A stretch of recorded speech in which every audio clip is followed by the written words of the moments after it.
Pakistan Tehreek Insaf AJK نے اپنے آزاد کشمیر میں تمام کارکنان کے نام یہ سرکولر جاری کیا کہ یہ عمران خان کے احکامات ہیں کہ یہ جو متنازع آرڈیننس ہے اس کے خلاف ہم نے کھڑے ہونا ہے۔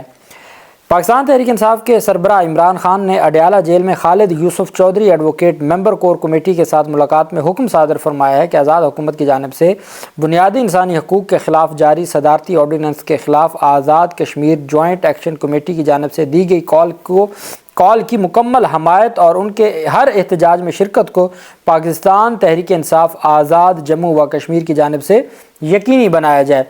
لہٰذا بذریعہ سرکولر ہذا تمام مرکزی عہدیداران MLAs ڈویژنل ضلعی حلقہ جات اور جو سٹی تنظیم کے عہدیداران کارکنان Azad Kashmir joint action committee کے ساتھ مکمل یکجہتی کے ساتھ ساتھ اپنی بھرپور شرکت کو یقینی بنائیں اور جب تک یہ سیاہ قانون واپس نہیں کیا جاتا اس وقت تک جوائنٹ ایکشن کمیٹی کے ساتھ اظہار یکجہتی کے لیے ان کی تمام پرامن احتجاجی سرگرمیوں میں شرکت کریں۔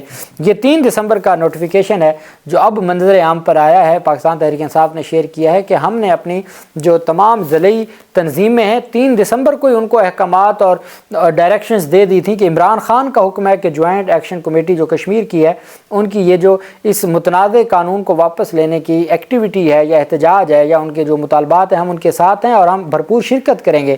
پھر آپ نے دیکھا کہ جوائنٹ ایکشن کمیٹی کے جو سربراہ ہیں یا ان کے جو ممبران ہیں ان کی جانب سے باقاعدہ طور پر ہر شہر میں جہاں جہاں احتجاج یا دھرنا ہوا، چونکہ وہاں پاکستان تحریک انصاف کی جو لوکل قیادت ہے وہ وہاں پر موجود تھی، اس وجہ سے ان کا باقاعدہ شکریہ بھی ادا کیا جاتا رہا اور پاکستان تحریک انصاف کے لیے جو ہے انہوں نے بتایا کہ پاکستان تحریک انصاف نے بھرپور انداز میں اپنا کردار ادا کیا ہے۔ اب جو 12 نکات پر مشتمل یہ معاہدہ ہوا ہے جوائنٹ عوامی ایکشن کمیٹی اور حکومت آزاد کشمیر کے درمیان معاہدہ، پہلا 50 FIRs، یہ جو احتجاج کا اور جب یہ آرڈیننس لایا گیا تو اس وقت سے احتجاج اور مظاہرے جاری ہو گئے تھے، اس سے متعلق کہا گیا کہ 50 FIRs کے علاوہ باقی FIRs کے تحت ضابطہ 90 دن کے اندر ڈسپوزل کی جائیں گی۔ جو 50 FIRs درج ہوئی ہیں اس پورے ایپیسوڈ میں، اس میں تمام کی تمام جو FIRs ہیں وہ 90 دن کے اندر ڈسمس کی جائیں گی، ڈسپوز آف کی جائیں گی۔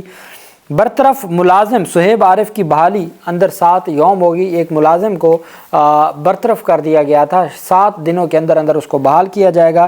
اظہر شہید کے بھائی کی مستقل سرکاری ملازمت اندر 7 یوم کی جائے گی۔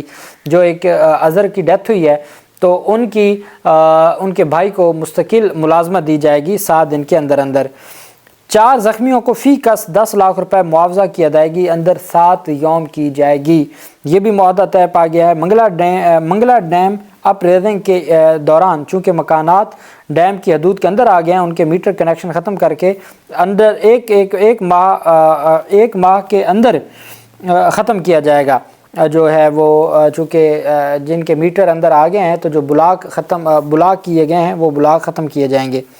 آزاد جو پتن ڈیم کی وجہ سے متاثرہ آزاد پتن تاسون سڑک کی بذریعہ پنجاب حکومت بحالی اور آزاد پتن تاسون حدود ضلع سدھنوتی سڑک کی جو فیزیبلٹی ہے آئندہ مالی سال کے بجٹ میں شامل کی جائے گی۔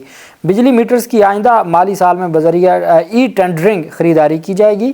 آٹا کی کوالٹی کو بہتر کیا جائے گا اور آبادی کے تناسب سے ایلوکیشن پوری کی جائے گی۔ بلدیاتی نمائندگان کو اختیارات اور فنڈز دیے جائیں گے۔ طلبہ یونین کے انتخابات کے حوالے سے ضابطہ اخلاق طے کرنے کے لیے کمیٹی بنائی جائے گی۔ جوائنٹ عوامی ایکشن کمیٹی کی طرف سے جو چارٹر آف ڈیمانڈ آج دیا گیا ہے لہٰذا لف ہے، اس پر 6 ماہ میں بذریعہ گفت و شنید عمل درآمد ہوگا اور اس چارٹر آف ڈیمانڈ میں مزید کوئی رد و بدل نہیں ہوگی۔ جوائنٹ عوامی ایکشن کمیٹی 23 جنوری 2025 کی لانگ مارچ کال واپس لینے کا اعلان کرتی ہے اور ساتھ یہ اعلان کیا گیا ہے کہ جو وہ آرڈیننس تھا متنازع آرڈیننس اس کو فور واپس لیا جائے گا اور فوری طور پر حکومت آزاد کشمیر کی جانب سے جاری کر دیا گیا notification.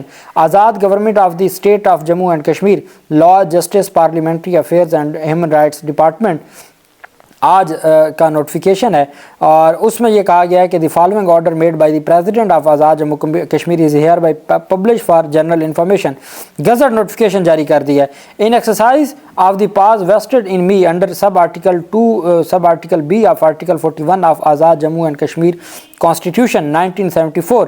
Barrister Sultan Mahmood Chaudhry, President of Azad Jammu and Kashmir, hereby withdraw the Peaceful Assembly and Public Order Ordinance 2024. Ordinance 9 of 2024 promulgated on 30 October 2024 and published in the Gazette of Azad Jammu and Kashmir wide notification number 199 dated 30/10/2024. اس کو withdraw کیا جاتا ہے.